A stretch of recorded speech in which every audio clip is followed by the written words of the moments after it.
उतना ही हम लोगों को नुकसान हो रहा है।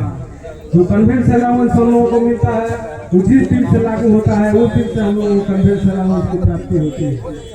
साल जो भी हम लोगों का इस बीत जाता है उसमें हम लोगों को 9,000, 5,000, 10,000 जिसका जैसा बेसिक है उसका अलाउंस जो मिलता है, वाशिंग अलाउंस है, अलाउंस है, उसमें कन्वेंस अलाउंस है, लाइट अलाउंस है, जो भी अलाउंस है वो सब मिलता नहीं है। जिस दिन से लागू होगा उसी दिन से मिलेगा।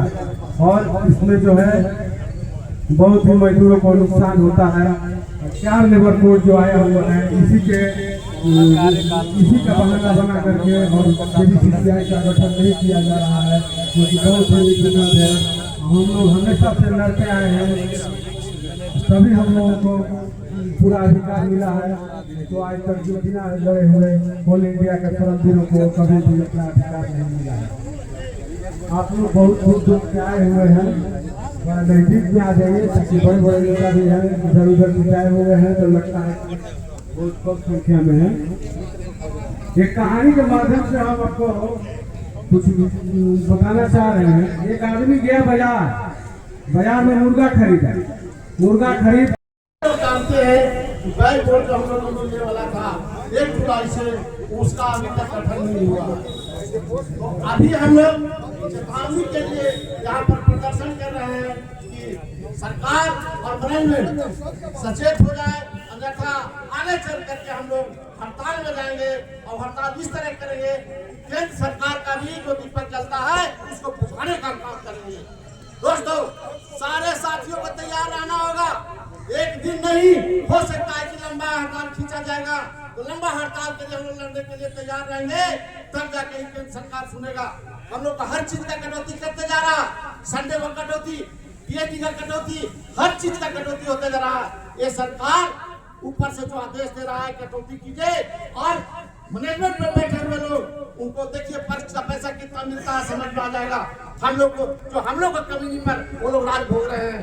दोस्तों, हर हालत में अपने बाल बच्चों के लिए, हर परिवार के लिए आपको लड़ना होगा और लड़ करके बैठ वोट लेना होगा। जो भी संघर्ष में नेता नहीं आए हैं, मजदूर नहीं आए हैं, उनको भी आना होगा और लड़ने के लिए तैयार रहना होगा। दोस्तों, हम सभी से आग्रह करते हैं, जैसा केंद्र से ऊपर से नेतृत्व हमका निर्देश देता है उसका हम लोग पालन करेंगे। अगर हड़ताल में जाना होगा तो लंबा हड़ताल भी करेंगे। जय हिंद, जय भारत।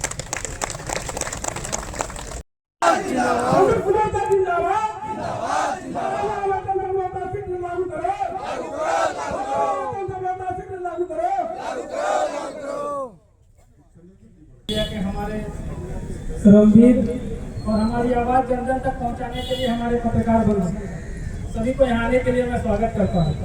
साथियों, मैं अपने एरिया का बात करूँ। एरिया में लगभग 3,000 मैन पावर है। हम लोग यहाँ मुश्किल से 200 से 250 आदमी पहुँचते हैं। मैं बस आप लोग जो है पहुँचे हैं, इनसे आग्रह करना चाहता हूँ कि आप लोग कम से कम अपने साथ के साथियों को सचेत करें, उनके अंदर भावना जगाइए। वो लोग लगता है उदासीन रवैया अपनाएंगे। इस सब चीजों को मिलियन की कंपनी को आज 800 मिलियन की कंपनी पहुंचाने में कितना संघर्ष करना पड़ा है हमारे पूर्वजों को। और आज ये कसाई नुमा सरकार आपका गला काटना चाहती है, आपका गला घोटना चाहती है। तो साथियों, आप लोग एकजुट रहिए और बताइए कि आप हमारा गला घोटेंगे, हमें भी कुछ और घोटना आता है और उसमें ज्यादा तकलीफ होगी। आपको होगा कि जो हमारे सदस्य कार्मिक बंधु जो नहीं आए, आपको भी उत्तरदायित्व लेना होगा, क्योंकि आप उसको लेकर आना होगा। हमारे एक मीटिंग करके आपका सूचना देने का, समझाने का प्रयास किया, लेकिन आपको भी जागना होगा और आप उन मजदूरों जो नहीं आता है उनको भी लेकर आना होगा। हमारे कोल इंडिया के जो आज हम लोग कोल इंडिया में अगर हड़ताल कर दे तो पूरा दिल्ली हो जाएगा, हिल जाएगा। लेकिन हम लोग अभी शुरुआत है, ये पहला अंगड़ाई है।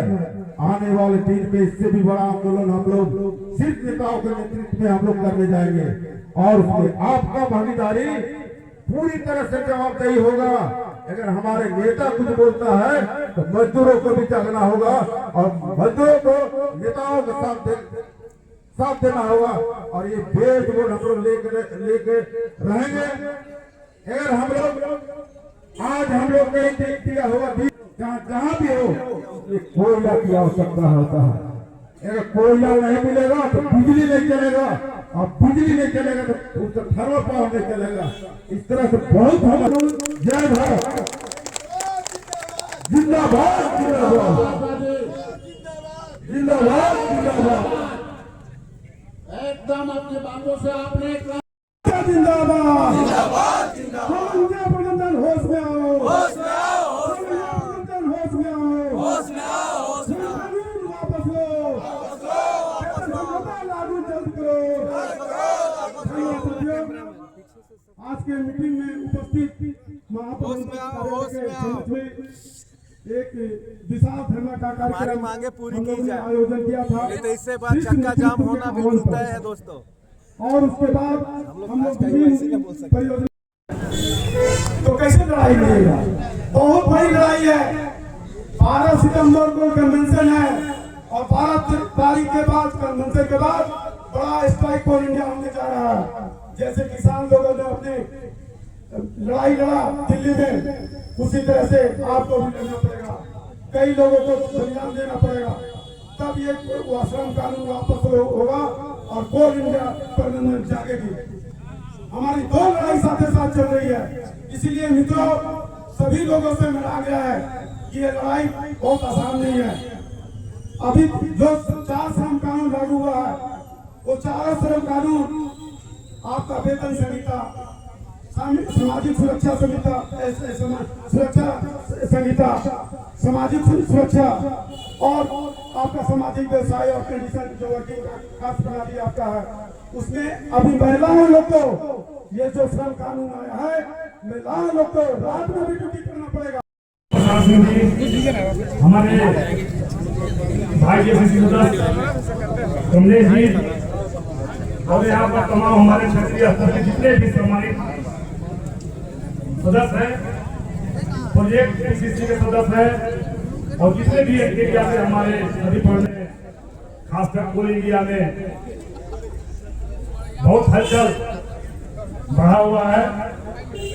श्रम कानून को लेकर जो पूरी तरह से भारत सरकार ने दिया है, यह कानून सारे देश के लिए बना हुआ है, लेकिन कोल इंडिया में इसको पूरी तरह से तैयारी कर ली गई है और उस पर काम शुरू भी हो गया है।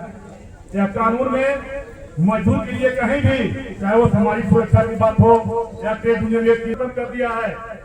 जो आज आपके ट्रेड यूनियन आपके अधिकारों के लिए लड़ते हैं, चाहे लोकल मुद्दा पर लड़ते हैं या लड़ते हैं, मैं आप लोग से कहना चाहता हूं कि आए दिन प्रबंधन और सरकार द्वारा सब जितना भी है आउटसोर्सिंग का नतीजा है। जे आज बायोमेट्रिक है, संडे काटने की बात है, या तरह तरह की आपको सुविधाओं में कटौती हो रही है। मैं आप लोगों से कहना चाहता हूं,